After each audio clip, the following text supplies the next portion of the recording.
ஸ்ரீ குருப்பியோ நமஹ. ஸ்ரீ மகாபரிவாஜனம் மகாபரிவாஜனம் மகாபரிவாஜனம். இன்றைக்கி தெய்வத்தின் குரல் பாகம் 4 அத்வைதம் என்ற தலைப்பில் பெரியவா சொல்கிறத மேலே வாசிக்கிறேன். இது பக்கம் 603 ஆரம்பிக்கிறது. அப்படி தானாக நினைத்ததிலும் பல அம்சங்கள் ஒன்றை விட ஒன்று அதிக ஆசைக்குரியதாக உள்ளன என்பது இதற்கப்புறம் தெரிந்தது. அந்த மனுஷருக்கு ஹார்ட் அட்டாக் வந்தது. அப்பொழுது ஃபேட் பண்ணங்களான அல்வாவும் கோவாவும் சாப்பிடப்படாது என்று பத்தியம் வைத்து விட்டார்கள். இவரும் உடனே அவற்றை விட்டுவிட்டார்.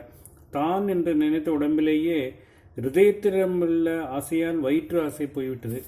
இப்படி நம் உடம்பிலேயே ஒரு அங்கத்தை விட இன்னொரு அங்கத்திடம் அதிக பிரியம் இருக்கிறது. காரியங்களை செய்யும் கை கால் முதலான அங்கங்களை விட ரசானுபவத்தை சுவை உணர்ச்சியை தரும் நாக்கு காது மூக்கு கண் முதலியவற்றிடம் அதிக ஆசை எனலாம். நான் சொன்ன ஆசாமிக்கு அவர் யார், அட்ரஸ் சொல்லுங்கள் என்று கேட்டுவிடக்கூடாது. கண்ணில் கோளாறு வந்தது. அப்பொழுது அதற்கு மருந்து கொடுத்தால் உடம்பு பூரா ஒரே நரம்பு மண்டலமாகதலால் காலில் வலி வந்து நடமாட கஷ்டம் ஏற்படும் என்றார்கள். பரவாயில்லை என்று சொல்லி கண்ணை குணப்படுத்தி கொண்டு காலுக்கு கஷ்டத்தை தெரிந்தே வரவழைத்து கொண்டார். கர்மேந்திரியத்தை விட ஞானேந்திரியம் அதிக ஆசைக்குரியதாக இருக்கிறது என்பதற்கு திருஷ்டாந்தம்.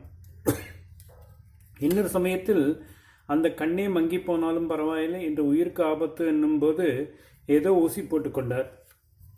எல்லா இந்திரியங்களையும் விட உயிர் பெருசாகி இருக்கிறது. இதனால்தான் ஒரு உணர்ச்சி இல்லாமல் கோமாவிலேயே 8 மாதம் 10 மாதம் தன்னை வைத்திருக்க முடியும் என்றாலும் அதற்கு பணம் கட்டி வைத்தியம் பார்த்து கொள்கிறேன் என்கிறான். மயக்க நிலையிலும் கூட இருக்கிற அந்த உயிர் இன்னதென்று இவனுக்கு தெரியாத நிலையிலும் இப்படி உயிராசை என்று ஒன்று இருக்கிறது. மனம் ஆத்மாவுக்கும் புலனுக்கும் இடைப்பட்டது. உயிருக்கு முன்பாகவும் கர்மேந்திரிய ஞானேந்திரியர்களுக்கு பின்பாகவும் வருகிற ஒன்றை சொல்ல வேண்டும். ஜீவனுக்கு ரொம்ப முக்கியமான ஒன்று, அதுதான் மனசு. இந்திரியங்களால் பெரும் அனுபவங்களையெல்லாம் உணர்வது மனசுதான். ஆனால் இந்திரிய உபகரணங்கள் இல்லாமலேயும் அது தானாக அனுபவங்களை பெறும்.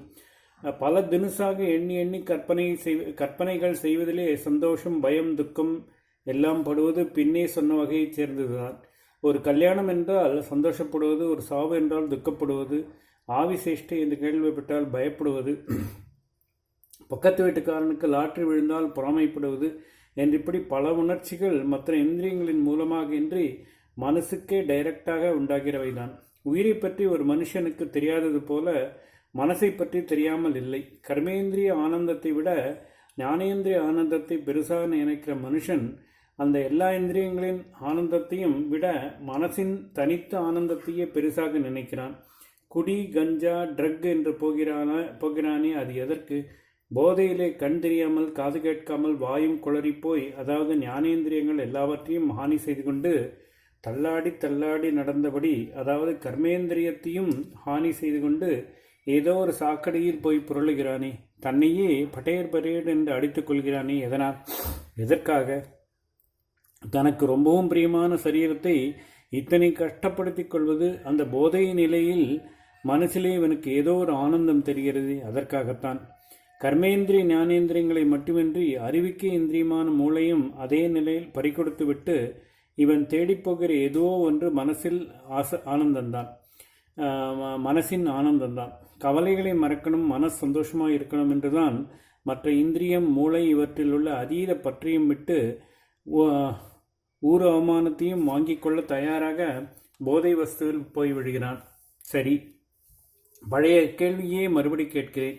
அந்த ஆனந்தம் அப்படியே சாஸ்வதமாக தங்கி நின்றதா? எத்தனை மொந்தை போட்டாலும் எப்பொழுதோ ஒரு போது போதை தெளியத்தான் செய்கிறது. ஆனந்தம் மாயமாக போய்விடுகிறது. வயிறு கெட்டு குடும்பம் கெட்டு இப்படி கெடுத்த பாபமெல்லாம் இவன் மேல் மூட்டையாக விழுகிறது. ஆனந்தத்துக்காக இவன் செய்த காரியமே இந்த பாப மூட்டையின் வழியாக இவனுக்கு மகா கஷ்டத்தையும் துயரத்தையும் கொடுக்கிறது. பாபம் சரதி பூருஷக தான். மனத்தின் இன்பமும் நிலைத்ததல்ல. மனுஷனுக்கு தன்னிலேயே மற்ற அங்கங்களை விட அதிப்பிரியமானதாக இருக்கிற இந்த மனசினால் பெரும் ஆனந்தம் கூட ஒரு அளவுக்கு பிறகு அழுத்துதான் போகிறது. படித்த நாவல் மனசுக்கு ரொம்பவும் பிடித்திருந்தது. அதனால் படித்த பின்னேயும் தூக்கம் வராமல் நினைவு அதையே சுற்றி சுற்றி வருகிறது. இப்படியே வித்வான் பாடின தோடி இல்லாவிட்டால் யாரோ சுவாமிகள் பண்ணின பூஜை என்று இவன் ஆழ்ந்து அனுபவித்து மகிழ்ந்த எதுவோ ஒன்று ராவெல்லாம் மனசில் சுற்றி சுற்றி வருகிறது. மனசு ஆனந்தித்ததுதான். இதற்காக ஒரு செலவும் இல்லை. கையை காலை ஆட்டி வேலை செய்யும் சிரமமும் இல்லை, வேறே எந்தவிதமான கஷ்டமும் இல்லை. ஆனால் அதே நினைவு ராத்திரி 12 மணி 1 என்று நீடித்து கொண்டிருந்தால் அது பிடிக்கிறது, தூக்கம் வராமல் உபத்திரவப்படுத்துகிறது என்று எரிச்சலாக வருகிறது. மனசைத்தான் நிஜ நாம் என்று நினைத்து கொண்டு அதற்காக மற்ற எல்லாவற்றையும் விட்டுவிட தயாராக இருக்கிறோம். ஆனால் இப்படிப்பட்ட மனசின் ஆனந்தமும் ஒரு ஸ்டேஜில் பிடிக்காமல் வெறுமனே செத்துப்போன மாதிரி ஒன்றும் தெரியாமல் தூங்குவதில் ஆசை உண்டாகிறது. தூக்கத்திலோ உடம்புக்கோ மனசுக்கோ புத்திக்கோ ஏதாவது கொஞ்சமாவது ஆனந்தம் இருக்கிறதா? இல்லை. இப்படி இருந்தும் அதிலே ஆசை. 4 நாள் தூக்கம் இல்லாவிட்டால் உடம்பு மனசு புத்தி எல்லாமே பலகீனப்பட்டு போகிறது. ராஜபோகமாக ஜீவிக்கிறவன் சந்திரிகை தாவல்யமாய் கொட்டும் சலவைக்கல் நிலா மாடத்தில் பட்டுமெத்தையில் சயனித்து கொண்டிருக்கிறான். தென்றல் ஜிலுஜிலுவென்று வீசுகிறது. பிரிய பத்னி பக்கத்திலேயே சுனாதமாக வீணாகானம் செய்து கொண்டிருக்கிறாள். அத்தர் வாசனை மணக்கிறது. ஆனாலும் ஒரு ஸ்டேஜுக்கு அப்புறம் இத்தனை சுகமும் தெரிய வேண்டாம் என்று மறந்து தூங்குவதற்கு ஆசைப்படுகிறான். மற்ற ஆசைகளும் ஆனந்தங்களும் அனுபவிக்கும் போதே ஒரு ஸ்டேஜுக்கு அப்புறம் அலுத்து போகிறா போல் தூக்கம் மட்டும் தூங்கிறவனுக்கு அலுத்து போவது என்றில்லை. அவன்தான் உணர்ச்சியே இல்லாமல் தூங்குகிறானே, எப்படி அலுப்பு தெரியும்? ஆனால் முழித்து கொண்ட பின் மறுபடி கொட்டாவி வந்தால் இது என்ன சனியன், மறுபடியும் தூக்கம் வருகிறது, தலையிலே தண்ணியை கொட்டி கொண்டாவது அதை அடித்து விரட்டுவோம் என்று நினைக்கிறான். அதாவது தூக்க ஆசை ஆனந்தமும் அழுத்துத்தான் போகிறது. ஓம் ஸ்ரீ குருப்யோ நமஹ. ஸ்ரீ மகாபரிவாஜரணம் மகாபரிவாஜரணம் மகாபரிவாஜரணம்.